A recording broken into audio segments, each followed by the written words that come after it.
হজরত মুহাম্মদ সাল্লাল্লাহু আলাইহি ওয়াসাল্লাম এই পৃথিবীর সর্বশ্রেষ্ঠ মানুষ। তিনি নবীরূপে পৃথিবীতে আবির্ভাব হয়েছেন বিশ্বজাহানের রহমত হিসেবে। যে মহামানবের সৃষ্টি না হলে এ ধরাপৃষ্ঠের কোনো কিছুই সৃষ্টি হতো না, যার পদচারণায় পৃথিবী ধন্য হয়েছে। আল্লাহর প্রতি অগাধ বিশ্বাস ও ভালোবাসা, অন্তরের পবিত্রতা, আত্মার মহত্ব, ধৈর্য, ক্ষমা, সততা, নম্রতা, বদান্যতা, আমানতদারি, সুরুচিপূর্ণ মনোভাব, ন্যায়পরায়ণতা, উদারতা ও কঠোর কর্তব্যনিষ্ঠা ছিল যার চরিত্রের ভূষণ। যিনি ছিলেন একাধারে এতিম হিসেবে সবার স্নেহের পাত্র, স্বামী হিসেবে প্রেমময়, পিতা হিসেবে স্নেহের আধার, সঙ্গী হিসেবে বিশ্বস্ত। যিনি ছিলেন সফল ব্যবসায়ী, দূরদর্শী সংস্কারক, ন্যায় বিচারক, মহৎ রাজনীতিবিদ এবং সফল রাষ্ট্রনায়ক। তিনি হলেন সর্বকালের, সর্বযুগের এবং সর্বশ্রেষ্ঠ মহামানব, বিশ্বনবী হজরত মুহাম্মদ সাল্লাল্লাহু আলাইহি ওয়াসাল্লাম। তিনি এমন এক সময় পৃথিবীর বুকে আবির্ভূত হয়েছিলেন যখন আরবের রাজনৈতিক, অর্থনৈতিক, সামাজিক, সাংস্কৃতিক, নৈতিক ও ধর্মীয় অবস্থার অধঃপতনের চরম সীমানায় নেমে গিয়েছিল। 570 খ্রিস্টাব্দের 29শে আগস্ট মোতাবেক 12ই রবিউল আউয়াল রোজ সোমবার প্রাত্যশে আরবের মক্কা নগরীতে সম্ভ্রান্ত কুরাইশ বংশে মাতা আমিনার গর্ভে জন্মগ্রহণ করেন আমাদের প্রিয় নবী হজরত মুহাম্মদ সাল্লাল্লাহু আলাইহি ওয়াসাল্লাম। জন্মের পূর্বেই পিতা আবদুল্লাহ ইন্তেকাল করেন। আরবের তৎকালীন অভিজাত পরিবারের প্রথা অনুযায়ী তার লালন পালন ও রক্ষণাবেক্ষণের দায়িত্ব অর্পিত হয় বনি সাদ গোত্রের বিবি হালিমার ওপর। এ সময় বিবি হালিমার আরেক পুত্র সন্তান ছিল, যার দুধ পান এখনো শেষ হয়নি। বিবি হালিমা বর্ণনা করেন, শিশু মোহাম্মদ কেবলমাত্র আমার ডান স্তনের দুধ পান করতেন। আমি তাকে আমার বাম স্তনের দুধ পান করাতে চাইলেও তিনি কখনো বাম স্তনের দুধ পান করতেন না। আমার বাম স্তনের দুধ তিনি তার অপর দুধ ভাইয়ের জন্য রেখে দিতেন। দুধ পানের শেষ দিন পর্যন্ত তার এ নিয়ম বিদ্যমান ছিল। ইনসাফ ও সাম্যের মহান আদর্শ তিনি শিশুকালেই দেখিয়ে দিয়েছেন। মাত্র 5 বছর তিনি ধাত্রী মা হালিমার তত্ত্বাবধানে ছিলেন। এরপর ফিরে আসেন মাতা আমেনার গৃহে। 6 বছর বয়সে মাতা আমেনার সাথে পিতার কবর জিয়ারতের উদ্দেশ্যে মদিনা যান এবং মদিনা হতে প্রত্যাবর্তনকালে আবহা নামক স্থানে মাতা আমেনা ইন্তেকাল করেন। এরপর এতিম মুহাম্মদ সাল্লাল্লাহু আলাইহি সাল্লাম এর লালন পালনের দায়িত্ব অর্পিত হয় ক্রমান্বয়ে দাদা আব্দুল মুত্তালিব ও চাচা আবু তালিবের উপর। পৃথিবীর সর্বশ্রেষ্ঠ যে মহামানব আবির্ভূত হয়েছেন সারা জাহানের রহমত হিসেবে, তিনি হলেন আজন্মা এতিম এবং দুঃখ বেদনার মধ্য দিয়েই তিনি গড়ে ওঠেন সত্যবাদী, পরোপকারী এবং আমানতদারী হিসেবে। তার চরিত্র, আমানতদারি ও সত্যবাদিতার জন্য আরবের কাফেররা তাকে আল-আমিন অর্থাৎ বিশ্বাসী উপাধিতে ভূষিত করেছিল। তৎকালীন আরবের অরাজকতা, বিশৃঙ্খলা, হত্যা, যুদ্ধ বিগ্রহ ইত্যাদি ছিল নৈমিত্তিক ব্যাপার। হরবে ফুজ্জার এর নৃশংসতা, বিভীষিকা ও তাণ্ডবলীলা দেখে বালক মুহাম্মদ সাল্লাল্লাহু আলাইহি ওয়াসাল্লাম দারুণভাবে ব্যথিত হন এবং 584 খ্রিস্টাব্দে মাত্র 14 বছর বয়সে চাচা হযরত জুবায়ের রাদিয়াল্লাহু তাআলা আনহু কয়েকজন যুবকের সাথে নিয়ে অসহায় ও দুর্গত মানুষদের সাহায্যার্থে এবং ভিন্ন গোত্রের মধ্যে শান্তি, শৃঙ্খলা ও ভ্রাতৃত্ববোধ প্রতিষ্ঠায় দীপ্ত অঙ্গীকার নিয়ে গড়ে তোলেন হিলফুল ফুজল নামক একটি সমাজসেবামূলক সংগঠন। বালক মুহাম্মদ সাল্লাল্লাহু আলাইহি সাল্লাম ভবিষ্যৎ জীবনের যে শান্তি স্থাপনের অগ্রদূত হবেন, এখানেই তার প্রমাণ মেলে। যুবক মুহাম্মদ সাল্লাল্লাহু আলাইহি সাল্লাম এর সততা, বিশ্বস্ততা, চিন্তা চেতনা, কর্মদক্ষতা, ন্যায়পরায়ণতা মুগ্ধ হয়ে তৎকালীন আরবের ধনাঢ্য ও বিধবা মহিলা বিবি খাদিজা বিনতে খুয়াইলিদ বিবাহের প্রস্তাব দেন। এ সময় বিবি খাদিজার বয়স ছিল 40 বছর এবং হযরত মুহাম্মদ সাল্লাল্লাহু আলাইহি ওয়াসাল্লাম এর বয়স ছিল 25 বছর। তিনি চাচা আবু তালিবের সম্মতিক্রমে বিবি খাদিজার প্রস্তাব গ্রহণ করেন। বিবাহের পর বিবি খাদিজা তার ধন সম্পদ হযরত মুহাম্মদ সাল্লাল্লাহু আলাইহি সাল্লাম এর হাতে তুলে দেন। কিন্তু তৎকালীন আরবের কাফের, মুশরিক, ইহুদি, নাসারা ও অন্যান্য ধর্মাবলম্বীদের অন্যায়, জুলুম, অবিচার, মিথ্যা ও পাপাচার দেখে হযরত মুহাম্মদ সাল্লাল্লাহু আলাইহি ওয়াসাল্লাম এর হৃদয় দুঃখ বেদনায় ভরে যেত এবং পৃথিবীতে কিভাবে ইনসাফ ও ন্যায়বিচার প্রতিষ্ঠা করা যায় সে চিন্তায় তিনি প্রায়ই মক্কার অনতিদূরে হেরা নামক পর্বতের গুহায় ধ্যানমগ্ন থাকতেন। বিবি খাদিজা স্বামীর মহৎ প্রতিভা ও মহান ব্যক্তিত্ব উপলব্ধি করতে পেরে হযরত মুহাম্মদ সাল্লাল্লাহু আলাইহি সাল্লামকে নিশ্চিন্ত মনে অবসর সময়ে হেরা পর্বতের গুহায় ধ্যানমগ্ন থাকার পূর্ণ সুযোগ দিয়েছিলেন।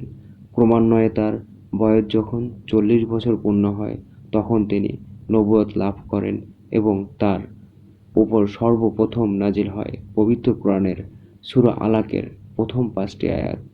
এরপর সুদীর্ঘ 23 বছরে বিভিন্ন ঘটনা ও প্রয়োজন অনুসারে তার উপর পূর্ণ 30 পারা কোরআন শরীফ নাজিল হয়। নবুয়ত প্রাপ্তির পর প্রথম প্রায় 3 বছর তিনি গোপনে স্বীয় পরিবার ও আত্মীয়ের মধ্যে ইসলামের দাওয়াত প্রচার করেন। সর্বপ্রথম ইসলাম কবুল করেন বিবি খাদিজা রাদিয়াল্লাহু তাআলা আনহু। এরপর যখন তিনি প্রকাশ্যে ইসলাম প্রচার শুরু করেন এবং ঘোষণা করেন লা ইলাহা ইল্লাল্লাহু মুহাম্মাদুর রাসূলুল্লাহ, তখন মক্কার কুরাইশ কাফেররা তার বিরোধিতা করতে শুরু করে। এতদিন বিশ্বনবী সাল্লাল্লাহু আলাইহি সাল্লাম কুরাইশদের কাছে ছিলেন আলামিন হিসেবে পরিচিত, কিন্তু এ ঘোষণা দেওয়ার পর তিনি হলেন কুরাইশ কাফেরদের ভাষায় একজন জাদুকর ও পাগল। যেহেতু কোরআন আরবি ভাষায় নাজিল হয়েছে এবং আরবদের ভাষাও ছিল আরবি, তাই তারা হযরত মুহাম্মদ সাল্লাল্লাহু আলাইহি সাল্লাম এর বাণী মর্মার্থ অনুধাবন করতে পেরেছিলেন। তারা বুঝতে পেরেছিলেন যে মুহাম্মদ সাল্লাল্লাহু আলাইহি সাল্লাম যা প্রচার করছেন তা কোনো সাধারণ কথা নয়। যদি এটা মেনে নেওয়া হয় তাহলে তাদের ক্ষমতার মসনদ টিকে থাকবে না। তাই তারা হযরত মুহাম্মদ সাল্লাল্লাহু আলাইহি সাল্লামকে বিভিন্ন ভয়, ভীতি, হুমকি, এমনকি ধন দৌলত ও আরবের শ্রেষ্ঠ সুন্দরী যুবতী নারীদের লোভ লালসা দেখাতে শুরু করে। হযরত মুহাম্মদ সাল্লাল্লাহু আলাইহি সাল্লাম কাফিরদের শত ষড়যন্ত্র ও ভয় ভীতির মধ্যেও ঘোষণা করলেন, আমার ডান হাতে যদি সূর্য আর বাম হাতে যদি চাঁদও দেওয়া হয় তবুও আমি সত্য প্রচারে বিরত থাকব না। কাফিরদের কোনো লোভ লালসা বিশ্বনবী সাল্লাল্লাহু আলাইহি সাল্লামকে ইসলাম প্রচার থেকে বিন্দুমাত্র বিরত রাখতে পারেনি। মক্কায় যারা পৌত্তলিকতা তথা মূর্তি পূজা ছেড়ে দিয়ে আল্লাহর একত্ববাদে বিশ্বাস স্থাপন করেছিল, কুরাইশরা তাদের উপর অবর্ণনীয় নির্যাতন শুরু করে।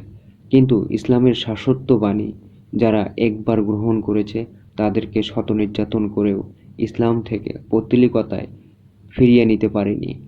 620 খ্রিস্টাব্দে মুহাম্মদ সাল্লাল্লাহু আলাইহি সাল্লাম এর জীবন সঙ্গিনী বিবি খাদিজা রাদিয়াল্লাহু তাআলা আনহু এবং পরবর্তী কয়েক সপ্তাহের মধ্যে চাচা আবু তালেব ইন্তেকাল করেন।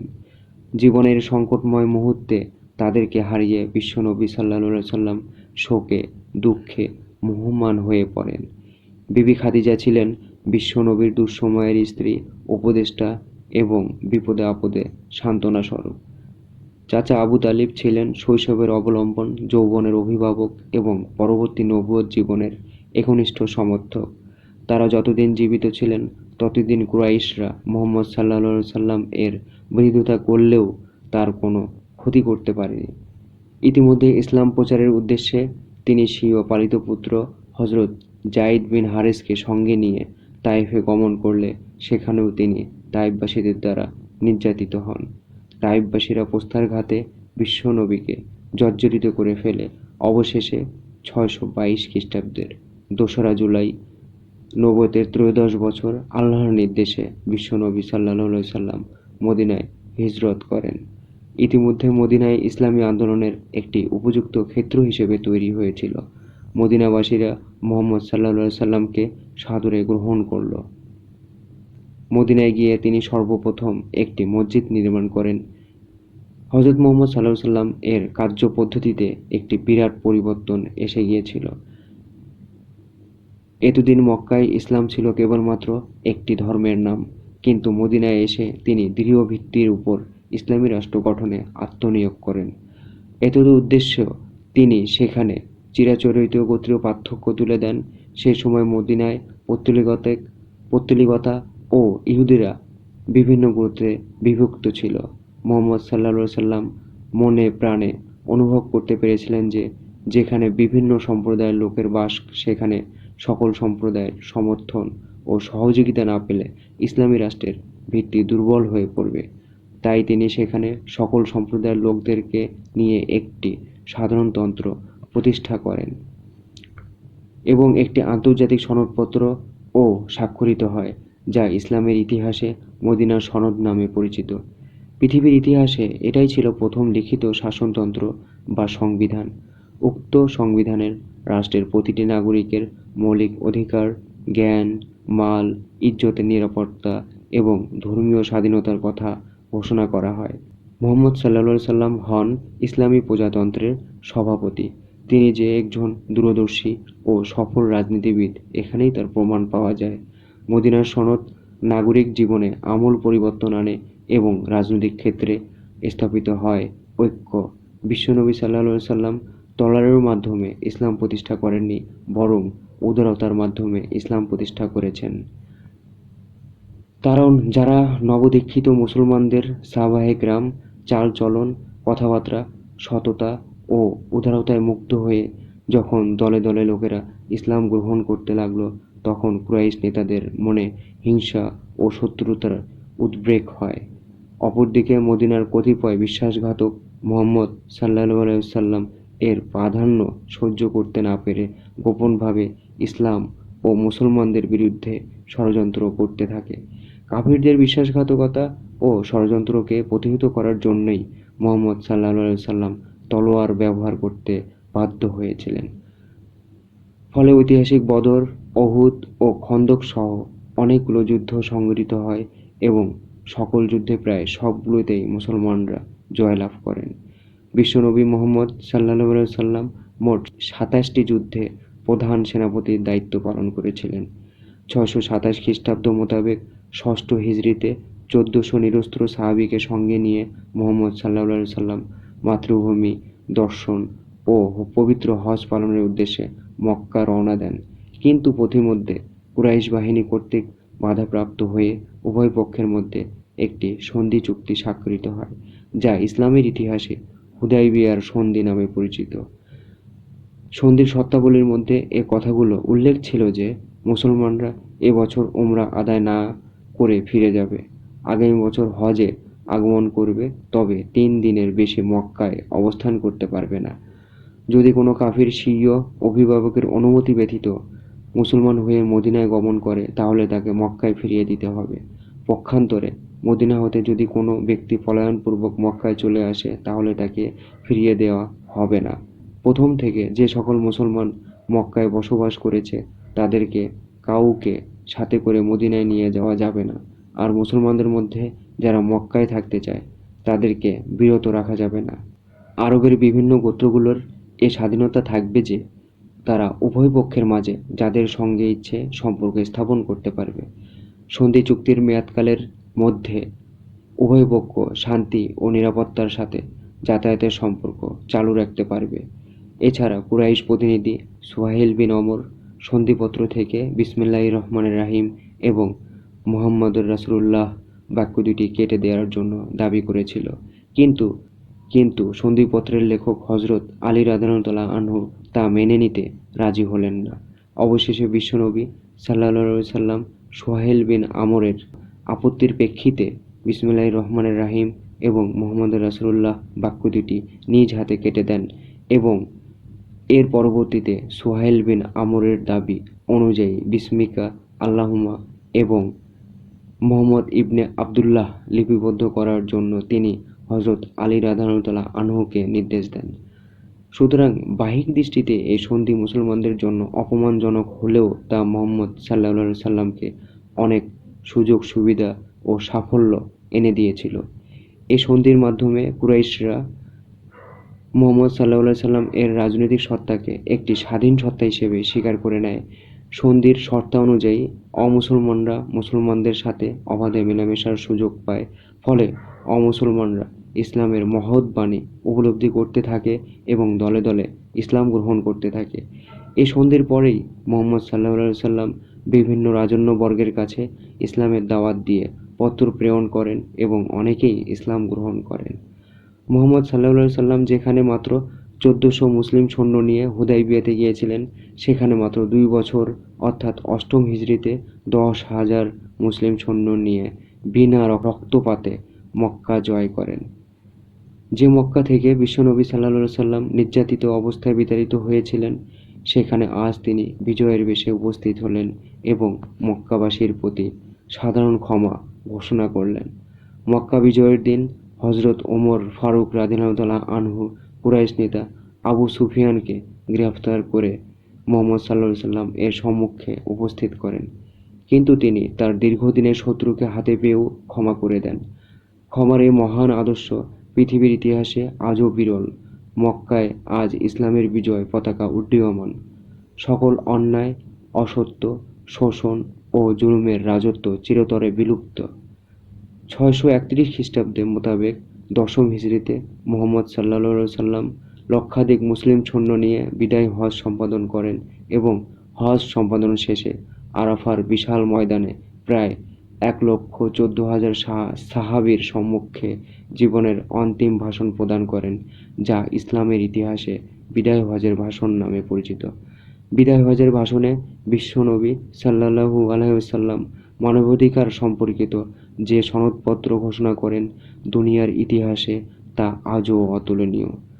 তিনি দীপ্ত কণ্ঠে ঘোষণা করেছিলেন, হে বন্ধুগণ, স্মরণ রেখো আজকের এই দিন, এ মাস এবং এ পবিত্র নগরী তোমাদের কাছে যেমন পবিত্র, তেমনি পবিত্র তোমাদের সকলের জীবন, তোমাদের ধন সম্পদ, রক্ত এবং তোমাদের মান মর্যাদা তোমাদের পরস্পরের কাছে। কখনো অন্যের উপর অন্যায়ভাবে হস্তক্ষেপ করবে না। মনে রেখো স্ত্রীদের ওপর তোমাদের যেমন অধিকার আছে, তোমাদের ওপরও স্ত্রীদের তেমন অধিকার আছে। সাবধান, শ্রমিকের মাথার ঘাম শুকাবার পূর্বেই তার উপযুক্ত পারিশ্রমিক পরিশোধ করে দেবে। মনে রেখো, যে পেট ভরে খায় অথচ তার প্রতিবেশী ক্ষুধার্ত থাকে, সে প্রকৃত মুসলমান হতে পারে না। চাকর চাকরানীদের প্রতি নিষ্ঠুর হইও না।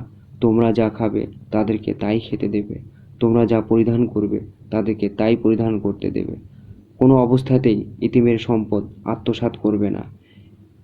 এমনিভাবে মানবাধিকার সম্পর্কিত বহু বাণী তিনি বিশ্ববাসীর উদ্দেশ্যে পেশ করে যান। তিনি হলেন উত্তম চরিত্রের অধিকারী, মানব জাতির একমাত্র আদর্শ এবং বিশ্বজাহানের রহমত হিসেবে প্রেরিত বিশ্বনবী হযরত মুহাম্মদ সাল্লাল্লাহু আলাইহি ওয়াসাল্লাম। তার নবুয়তের ২৩ বছরের আন্দোলনে আরবের একটি অসভ্য ও বর্বর জাতিকে একটি সভ্য ও সুশৃঙ্খল জাতিতে পরিণত করেছিলেন। রাজনৈতিক, অর্থনৈতিক, সামাজিক, সাংস্কৃতিক প্রভৃতি ক্ষেত্রে আমূল সংস্কার সাধিত হয়। রাজনৈতিক ক্ষেত্রে চিরাচরিত গোত্রীয় পার্থক্য তুলে দিয়ে তিনি ঘোষণা করেন, অনারবের উপর আরবের এবং আরবের উপর অনারবের, কৃষ্ণাঙ্গের উপর শ্বেতাঙ্গের এবং শ্বেতাঙ্গের উপর কৃষ্ণাঙ্গের কোনো পার্থক্য নেই, বরং তোমাদের মধ্যে উত্তম যে অধিক মুত্তাকিন। অর্থনৈতিক ক্ষেত্রে তিনি সুদকে সম্পূর্ণভাবে নিষিদ্ধ ঘোষণা করেন এবং জাকাত ভিত্তিক অর্থনীতির মাধ্যমে এমন একটি অর্থব্যবস্থা করেছিলেন যেখানে রাষ্ট্রের প্রতিটি নাগরিক তাদের আর্থিক নিরাপত্তা লাভ করেছিল। সামাজিক ক্ষেত্রে নারীর কোনো মর্যাদা ও অধিকার ছিল না। বিশ্বনবী সাল্লাল্লাহু আলাইহি সাল্লাম নারী জাতিকে সর্বোচ্চ মর্যাদার আসনে প্রতিষ্ঠিত করলেন এবং ঘোষণা করলেন, মায়ের পদতলে সন্তানের বেহেশত। নারী জাতিকে শুধু মাতৃত্বের মর্যাদাই দেননি, উত্তরাধিকার ক্ষেত্রেও তাদের অধিকারকে করেছেন সমুন্নত ও সুপ্রতিষ্ঠিত। ক্রীতদাস আজাদ করাকে তিনি উত্তম ইবাদত ঘোষণা করেন। ধর্মীয় ক্ষেত্রে যেখানে মূর্তি পূজা, অগ্নি পূজা এবং বিভিন্ন বস্তুর পূজা আরববাসীদের জীবনকে কলুষিত করেছিল, সেখানে তিনি আল্লাহর একত্ববাদ প্রতিষ্ঠা করেন।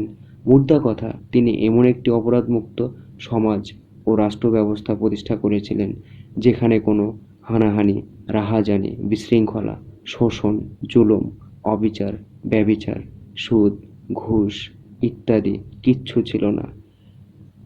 এই মহামানব 12ই রবিউল আউয়াল 1100 হিজরি মোতাবেক 7ই জুন 632 খ্রিস্টাব্দ 63 বছর বয়সে ইন্তেকাল করেন।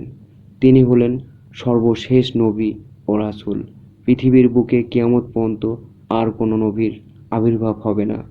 বিশ্বনবী হযরত মুহাম্মদ সাল্লাল্লাহু আলাইহি ওয়াসাল্লাম গোটা মুসলিম জাতিকে উদ্দেশ্য করে বলে গিয়েছেন, আমি তোমাদের জন্য দুইটি জিনিস রেখে গেলাম। যতদিন তোমরা এই দুটি জিনিসকে আঁকড়ে রাখবে ততদিন তোমরা পথভ্রষ্ট হবে না। একটি হলো আল্লাহর কিতাব অর্থাৎ কোরআন, অপরটি হলো আমার সুন্নাহ অর্থাৎ হাদিস। বিশ্বনবী সাল্লাল্লাহু আলাইহি ওয়াসাল্লাম এর জীবনী লিখতে গিয়ে খ্রিস্টান লেখক ঐতিহাসিক উইলিয়াম মুর বলেছেন, he was the master mind not only of his own age but of all ages. অর্থাৎ মুহাম্মদ সাল্লাল্লাহু আলাইহি সাল্লাম যে যুগে পৃথিবীতে আবির্ভূত হয়েছিলেন তাকে শুধু সে যুগেরই একজন মনীষী বলা হবে না, বরং তিনি ছিলেন সর্বকালের সর্বযুগের সর্বশ্রেষ্ঠ মনীষী। শুধুমাত্র ঐতিহাসিক উইলিয়াম মুরই নন, পৃথিবীর বুকে যত মনীষীর আবির্ভাব ঘটেছে প্রায় প্রত্যেকেই বিশ্বনবী হযরত মুহাম্মদ সাল্লাল্লাহু আলাইহি ওয়াসাল্লাম সম্পর্কে তাদের মূল্যবান বাণী পৃথিবীর মানুষের সামনে পেশ করে গিয়েছেন। পবিত্র কোরআনে বলা হয়েছে, তোমাদের জন্য আল্লাহর রাসূল হযরত মুহাম্মদ সাল্লাল্লাহু আলাইহি ওয়াসাল্লাম এর মধ্যে রয়েছে উত্তম আদর্শ।